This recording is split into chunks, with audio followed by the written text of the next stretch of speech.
Bonjour, plus de 2 millions de personnes souffrent de troubles psychiques en France, bipolarité, dépression, schizophrénie, autisme Asperger. Pour aider à leur réinsertion, des lieux d'accueil non médicalisés se mettent en place sous le label Clubhouse. La coordinatrice du Clubhouse de Lyon, Anne-Bénédicte Ribon, est notre invitée aujourd'hui. Bonjour. Bonjour.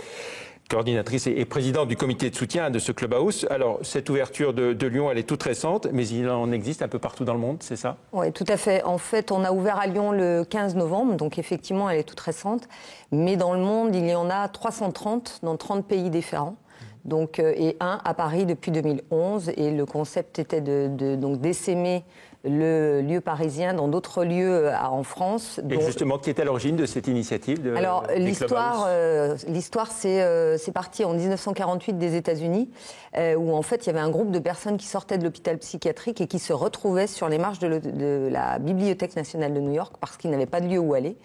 Et l'histoire dit qu'un riche héritier passait par là et avait une maison à disposition, donc il leur a proposé de s'installer dans cette maison et le concept est né comme ça. Et l'histoire, donc le principe, c'est de faire vivre et de gérer cette maison par ses occupants qui souffrent de troubles psychiques, tous ceux que j'ai évoqués tout à l'heure. Exactement. En fait, nous, ces personnes sont appelées membres parce qu'elles sont vraiment actives.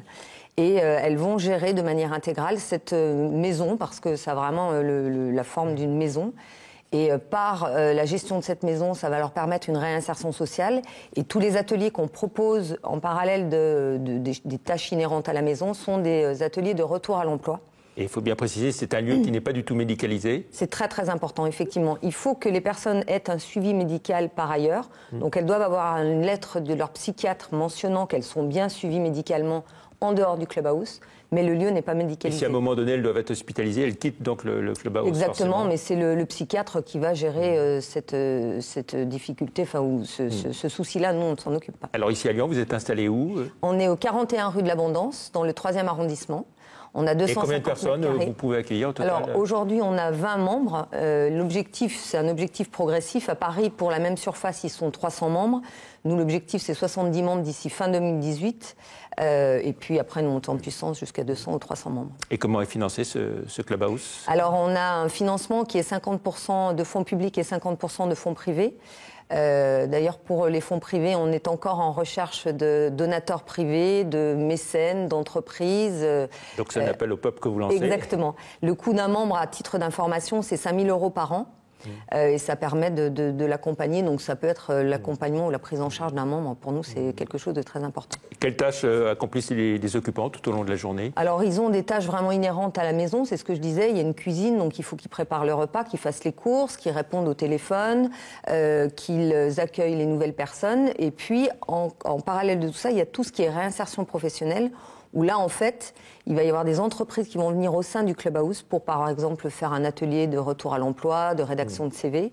Et puis, ils vont travailler avec leur staff référent. Ils ont un staff qui est référent sur leur projet de vie. Donc ça, c'est vraiment essentiel. C'est un parcours qui est assez individualisé, où on va réfléchir à, pour certains, la maladie est arrivée au moment des études, donc il faut tout revoir, vers quoi on va, retravailler la formation, le projet professionnel, Est-ce que vous avez etc. beaucoup de personnes qui attendent pour entrer dans ce Clubhouse? Malheureusement, oui. Alors, on est au début, donc on fait connaître le concept. Avec l'idée peut-être d'en ouvrir un deuxième pourquoi pas? Alors, à Paris, c'est aussi des réflexions qu'ils ont. Il faut avoir les financements, bien entendu. On va déjà bien roder celui de Lyon.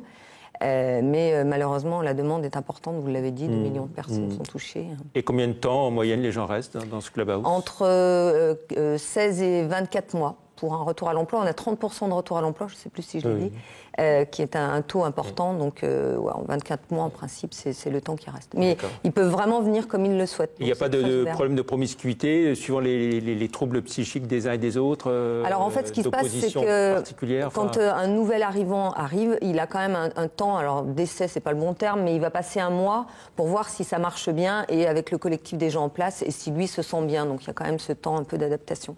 Voilà. Est-ce que vous accueillez aussi des personnes qui font des burn-out ou pas du tout? Alors, le burn-out n'est pas, je ne suis pas psychiatre, mais n'est pas en soi un trouble psychique, c'est l'amoncellement. Après, il peut y avoir une dépression sévère, c'est plutôt qui suit le burn-out, et ça, c'est effectivement un trouble psy pour lequel nous, on peut accueillir des personnes concernés. Voilà. Exactement. Et les encadrants, vous avez combien de personnes au Alors, total le principe, c'est un encadrant pour 25 personnes. Aujourd'hui, effectivement, on n'a que 20 membres, donc on a un encadrant, mais dès qu'on passera le cap de 25 membres, on aura un autre encadrant, et l'objectif est de monter selon le nombre de membres supplémentaires. Et vous-même, donc vous êtes la présidente du comité de soutien. Qu'est-ce qui vous a amené à vous engager sur ce projet ? Des rencontres comme souvent, et puis la découverte du Clubhouse parisien que j'ai trouvé vraiment extrêmement dynamique, positif, bienveillant. J'ai trouvé le projet vraiment innovant. Et voilà, et donc du coup, comme j'étais à une période où j'avais envie de changer de vie professionnelle, je suis partie dans le bénévolat sur ce sujet-là qui est très très intéressant et où il y a beaucoup de choses à faire. Très bien. L'appel au peuple, donc on l'a entendu, l'appel aux dons, Clubhouse Lyon, pour tous ceux qui ont envie de vous soutenir. Merci beaucoup Anne-Bénédicte Ribon d'être venue dans l'invité de la rédaction. Bonne journée, merci, au revoir. Au revoir.